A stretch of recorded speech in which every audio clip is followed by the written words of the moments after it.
Vous êtes bien sur RCF Calvados Manche et nous écoutons désormais votre émission Soins et Spiritualité, une émission proposée par Marie Kerlot et Vincent Fouque du Parc. RCF. Dans le cadre de nos émissions RCF Soins et Spiritualité, RCF Calvados Manche, nous allons avoir le grand plaisir de passer 3 émissions avec France Doutrio. France Doutrio a publié un ouvrage en janvier 2016 intitulé « Apaiser les souvenirs douloureux, un chemin de résilience personnelle en 10 étapes ». Alors bonjour France. Bonjour. Voilà, c'est vraiment un grand plaisir d'être avec vous, car je pressens plein de richesses dans ces échanges à venir. Est-ce que vous auriez la gentillesse de vous présenter ?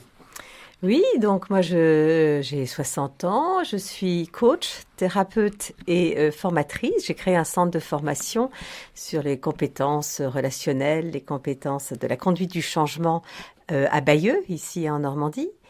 Et j'ai 3 grands-enfants aujourd'hui.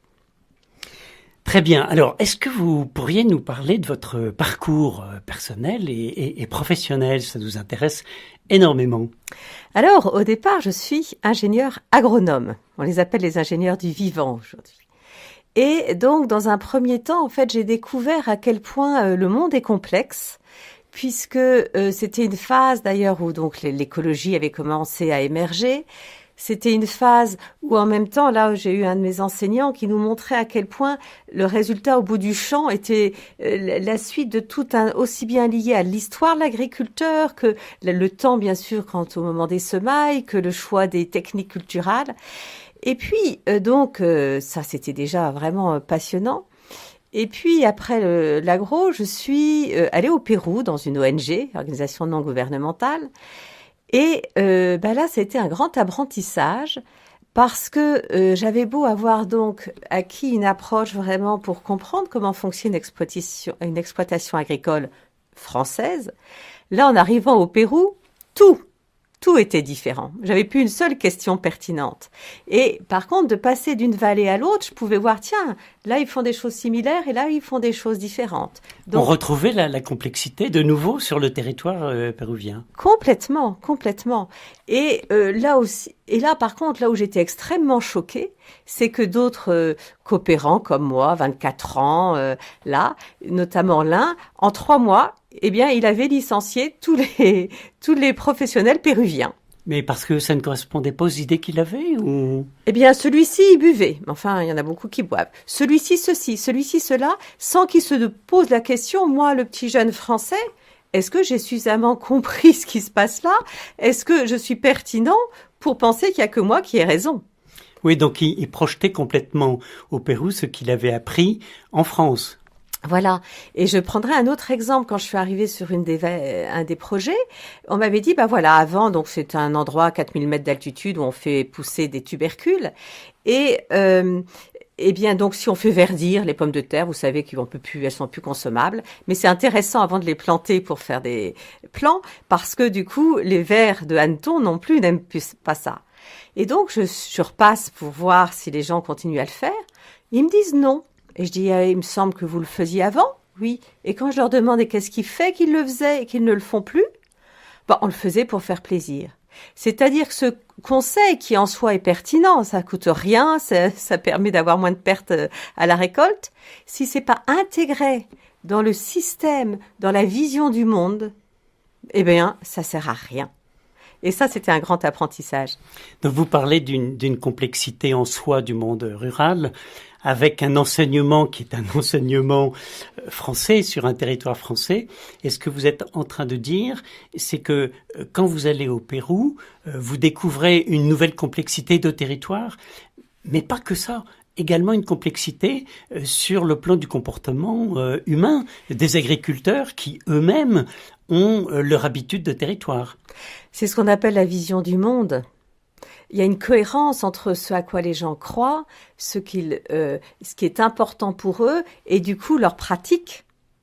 Et si on cherche pas à comprendre cette complexité humaine, effectivement, eh bien, on n'a aucune utilité. Est-ce que vous pourriez donner un exemple de la pratique, de la vision de cette cohérence du monde dont vous parlez par rapport aux Péruviens, dans leur pratique agricole de territoire? Eh bien, par exemple, pour eux, la terre, c'est la Pachamama, cette mère nourricière.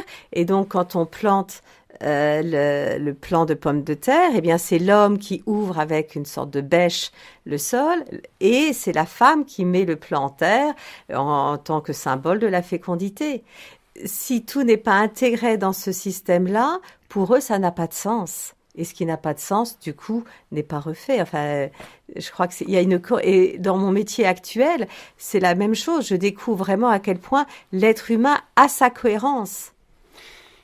Donc, si je vous comprends bien, on pourrait dire qu'au-delà de la complexité rurale, au-delà du comportement des hommes sur un territoire particulier avec leur adaptation, il y a également dans la pratique rurale une forme de symbolisme.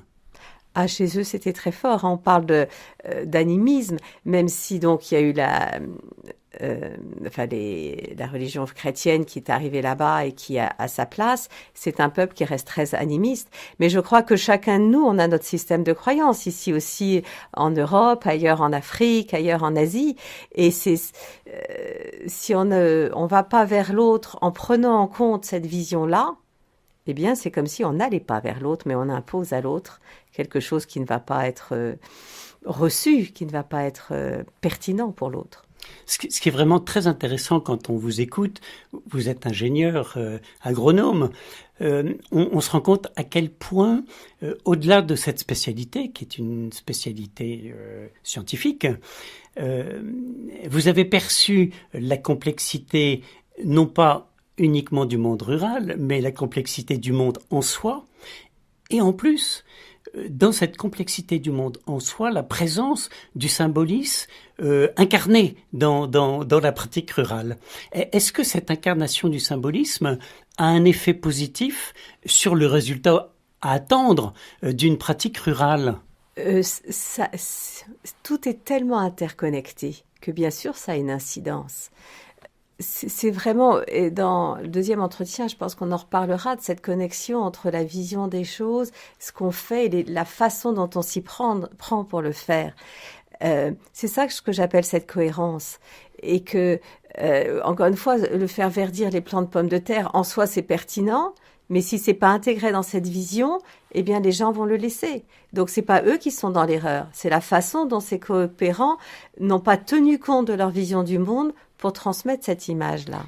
Est-ce qu'on pourrait dire, de votre point de vue, que une vision symbolique mise en pratique dans une culture rurale tient sa place dès lors que la culture produit quelque chose? Parce que si elle n'avait pas produit avec cette méthode, ils auraient arrêté de fonctionner de cette façon-là.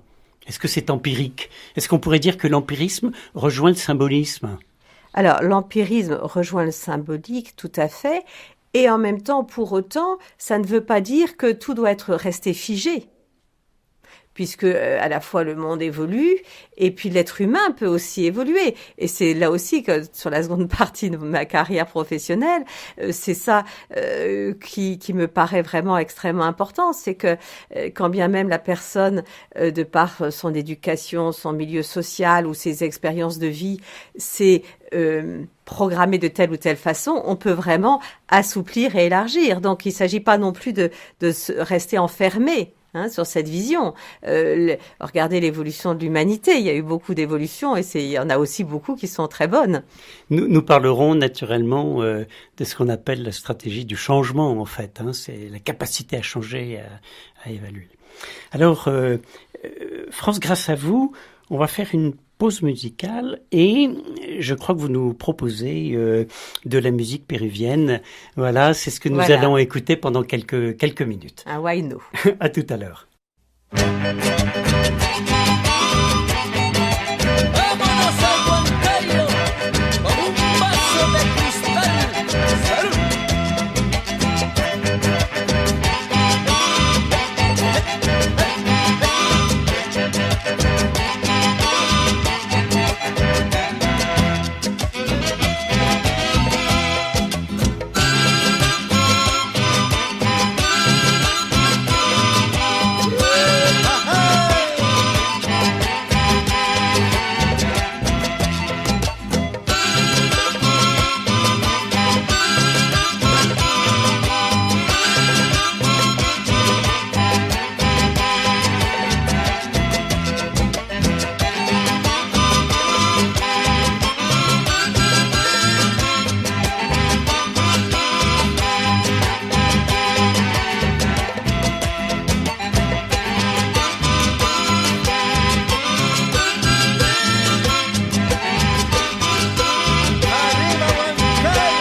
RCF. Nous reprenons notre deuxième temps d'émission Soins Spiritualité et RCF Calvados-Manche, et je suis avec beaucoup de plaisir avec France Doutrillo qui nous a parlé dans un premier temps de sa trajectoire professionnelle tout à fait intéressante, de la complexité en soi du monde rural, de la complexité de ce monde dès lors qu'on quitte la France et que l'on va au Pérou et où on découvre que une pratique rurale peut être imprégnée du symbolisme et ouvrir à effectivement une connaissance beaucoup plus universelle du monde. Alors, on avait terminé notre premier entretien avec la notion du changement. Je crois que ça va être le sujet de notre deuxième temps, France. Est-ce que vous pouvez l'aborder, nous en parler ? Oui, donc je rentre du Pérou. Ensuite, je vais quelque temps aussi en Algérie. Mon compagnon à l'époque était en Algérie. On rentre en France, on travaille en France.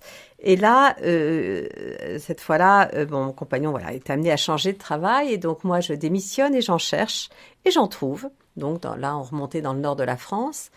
Et je trouve un travail qui a l'air intéressant. Cependant, il y a un mais. C'est que je sens pas bien les deux personnes qui dirigent un cabinet conseil et études autour des applications des produits alimentaires et de l'installation d'entreprises.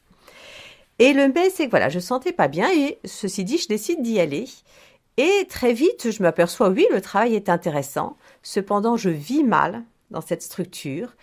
Et entre moi et la partie de l'équipe dont j'ai une responsabilité, ça se passe bien. Mais pour autant, nous sommes pas bien dans cette entreprise et j'ai beau avoir perçu quelque chose, j'ai beau avoir un beau diplôme, j'ai absolument aucun outil.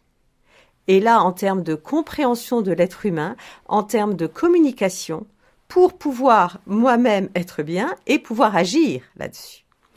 Et du coup, je me dis, il faut absolument que je me forme. Il y a des formations à la communication, il y a des formations au développement personnel. Mais France, en vous écoutant, est-ce qu'on est là au cœur de ce qu'on pourrait appeler l'intuition, cette impression vague que quelque chose ne va pas, même si on ne peut pas l'expliquer, au fond, rationnellement? Alors oui, et pour moi justement, l'intuition, c'est donc on perçoit quelque chose, et soit dans ce domaine-là, on n'est pas encore compétent et donc on perçoit mais on n'a pas les réponses, alors qu'ensuite, dans chacun de nous, dans notre domaine d'expertise, on a des intuitions et là, en même temps, on peut laisser venir les réponses intérieures. C'est vraiment... Donc, un esprit scientifique, un esprit de formation scientifique, mais également une grande force qui est celle d'écouter l'intuition. C'est une richesse. Écoutez, quand j'ai commencé ces formations-là, j'ai eu le sentiment de défricher une partie de moi-même. Tout ce côté relationnel, cet enjeu de pouvoir se connaître soi, de pouvoir accueillir, reconnaître qu'on a des émotions et du coup derrière une émotion, c'est qu'il y a un message. Donc c'est quoi la valeur, le besoin qui n'est pas satisfait à ce moment-là ou au contraire qui est satisfait. Et du coup, comment pouvoir être plus en accord avec soi-même. Je vous dis, j'ai eu le sentiment de défricher une partie de moi-même. Et c'est-à-dire que par rapport à tout le côté scientifique, c'était aussi développer tout ce côté relationnel. Mais vous allez où pour ça? Parce que c'est assez fantastique ce que vous nous apportez. Alors, je dirais qu'aujourd'hui, justement, il y a des centres de formation comme le mien à Bayeux. À l'époque, j'étais dans le nord de la France, donc grâce à une amie, j'ai commencé à trouver des formations. Donc, alors, avec parfois des noms un peu barbares, comme la PNL, on y reviendra, l'analyse transactionnelle, la Gestalt. Il y a eu vraiment dans les années 70, notamment aux États-Unis, toute une effervescence d'approches nouvelles. Et donc, peut-être que j'étais pas la seule, justement, à sortir cet inconfort et cette insuffisance dans ces intelligences. On parle de plus en plus d'intelligence émotionnelle et d'intelligence relationnelle. Et donc, je me suis formée à Lille, dans le cadre de l'université, mais dans des formations pour adultes, à ces approches-là. Et c'est là que je me suis dit, mais c'est vraiment ça que je veux faire. Au départ, je l'ai vraiment choisi pour moi, pour pouvoir comprendre et avoir plus de confort. Et après, je me suis dit, mais voilà, c'est vraiment là une passion qui est née de pouvoir, avec cela, accompagner les gens et transmettre aux personnes ces outils-là. Donc il y a une intuition avec une sensation de manque et on pourrait dire d'incapacité à agir. Et là, vous dites que vous trouvez vraiment ce que vous attendiez, en tout cas ce que vous cherchiez dans cette formation. Cette formation, elle dure combien de temps? En tout cas, elle a duré combien de temps pour vous? Alors en fait, je dirais d'ailleurs, ce sont des formations, hein, puisque donc là, par exemple en PNL, là je suis aujourd'hui enseignante certifiée en PNL, donc là c'est vraiment un grand nombre de journées où après pour être enseignante, on refait le parcours. Là c'est au minimum une 60aine de jours et en même temps on en refait ensuite. Je sais que certaines années, j'ai fait 60 à 80 jours de formation, dans le sens où entre ces journées-là, c'est vraiment du travail sur soi, il y a des choses à pratiquer en groupe de pairs. Et alors il s'avère aussi que j'avais pris un congé parental à l'époque pour justement vraiment faire une pause et me former. Donc mes formations sont échelonnées sur au moins 3-4 ans avant vraiment de m'installer. Et en même temps, dans ce métier-là, on continue toujours à se former et régulièrement, chaque année, je continue à suivre des formations. Donc on passe d'une situation de malaise avec le sentiment de ne pas posséder les outils à la fois pour la relation à l'autre et à la fois pour la relation à soi-même, à la découverte d'un monde qui est un monde, si je vous entends bien, qui est d'une richesse extraordinaire, à la fois pour soi et pour les autres, et qui est un monde de découverte sans fin.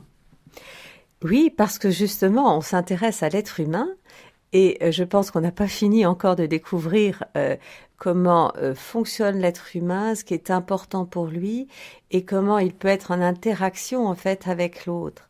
Et ce qui est merveilleux dans cela, c'est que en comprenant mieux comment on fonctionne, on comprend aussi mieux comment on peut évoluer et se mettre plus en accord avec soi-même, comment on peut apaiser ce qui nous freine, comment on peut identifier derrière des comportements que l'on fait et qui pourtant nous conviennent pas, quel est le besoin inconscient qu'on cherche à satisfaire derrière et comment justement changer à ce moment-là nos comportements tout en cherchant de façon plus efficace à satisfaire ces besoins-là.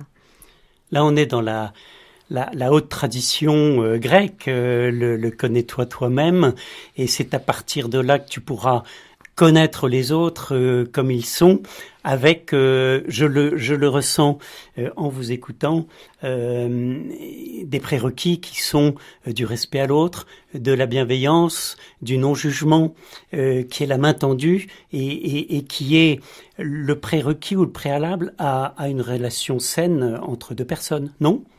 Ah, je suis absolument d'accord avec vous. Je pense que la qualité de ces outils-là, c'est effectivement de nous permettre d'être dans cette qualité de présence, où là, on est à la fois vraiment en paix avec soi-même et dans cette ouverture et cet accueil de l'autre vraiment dans sa différence et à la fois le fait qu'on croit dans l'autre, dans son potentiel, c'est une personne, je dirais que c'est une belle personne et que du coup, dans le fait de pouvoir croire en l'autre, on l'aide à croire elle-même en elle-même. C'est vraiment, là j'ai participé au congrès mondial de psychothérapie cet été à Paris et c'était vraiment un point commun, nous étions vraiment tous en phase là-dessus. Le premier point pour le changement dans l'accompagnement au changement, c'est cette qualité de présence et avec cet accueil inconditionnel de l'autre personne en face.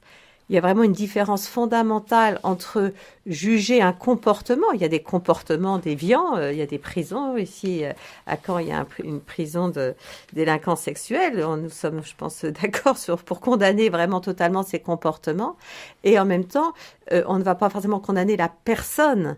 La personne a eu un acte déviant ou a fait quelque chose qui vraiment ne nous convient pas. Et en même temps, il y a ce potentiel de changement dans l'autre.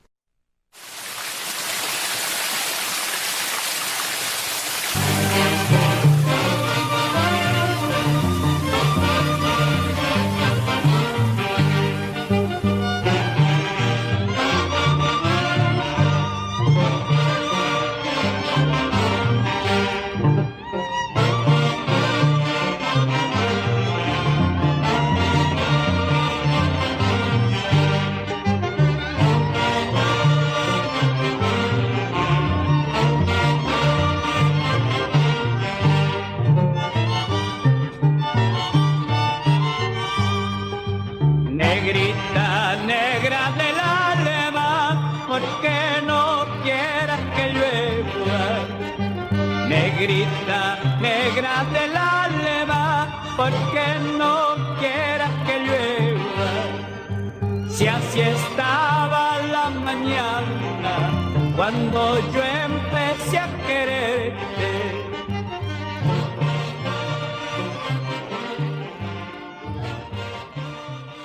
RCF. Nous reprenons notre émission Soins Spiritualité, RCF Calvados-Manche, pour notre troisième temps avec France Doutrio. Et quand nous avions terminé notre deuxième temps, France nous parlait de sa passion, au fond, pour l'accompagnement de l'être humain. Est-ce que vous pouvez, France, nous développer un petit peu cet aspect qui est vraiment essentiel pour nous ? Et donc, dans ce développement, donc aujourd'hui, moi, je suis à la fois formatrice, coach et thérapeute. Et je m'appuie... Je vous arrête. Qu'est-ce que c'est qu'un coach ? Alors, c'est quelqu'un qui accompagne. Au départ, ça vient d'un mot français, vous savez, le coach. Hein, et c'est quelqu'un qui accompagne quelqu'un d'autre dans la clarification de son objectif, dans un moment où il a besoin de transition. Et donc, il va l'aider. Et ce que j'aime bien dire, c'est que ce soit en tant que thérapeute ou en tant que coach, on est vraiment dans cette qualité de présence dont on parlait tout à l'heure, en position basse. C'est-à-dire, je ne sais pas pour la personne ce qui est important pour elle.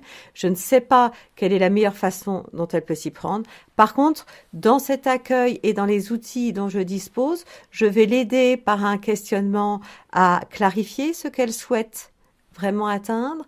Et alors, soit la clarification amène directement aux étapes et je peux l'accompagner dans la réalisation de ces étapes, soit il y a des freins et donc là, on va pouvoir, de par là aussi un questionnement, vraiment identifier ces freins pour, de façon un peu simple. Il y a un peu deux grandes familles vraiment de freins à l'atteinte de nos objectifs.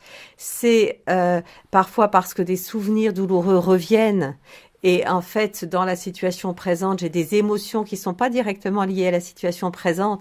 Pour prendre un cas simple, par exemple, beaucoup de gens sont mal à l'aise dans la prise de parole en public et parfois c'est parce que ça renvoie inconsciemment à une situation où, par exemple, en CP, ils ont répondu devant toute la classe.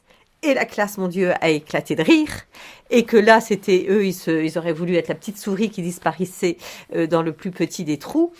Et que du coup, dans la prise de parole en public, inconsciemment, c'est les yeux ou les rires qu'il va réentendre. Et que là, la bonne nouvelle, c'est qu'on peut vraiment apaiser ces souvenirs douloureux. On en reparlera dans la prochaine émission. Et que donc, on va vraiment avoir tout un accompagnement émotionnel par rapport à ça, pour qu'à un moment donné, ce souvenir ne soit plus une entrave. On sache qu'on a eu ce souvenir, mais on ne le ressent plus à l'intérieur de nous. Cela veut dire que ce que vous avez acquis comme expérience suite à l'enseignement qui vous avait été donné à Lille vous amène à posséder des clés, au fond, des clés pour intervenir. Absolument. La qualité de présence dont on a parlé est essentielle. Et en même temps, elle ne suffit pas. Si on n'a pas des clés ou des techniques pour vraiment aider à cette clarification d'objectifs, aider à cet apaisement ou aussi cette conciliation entre nos différentes aspirations, eh bien, il n'y a pas d'efficacité derrière. Hein. C'est très étrange parce que il y a des ponts.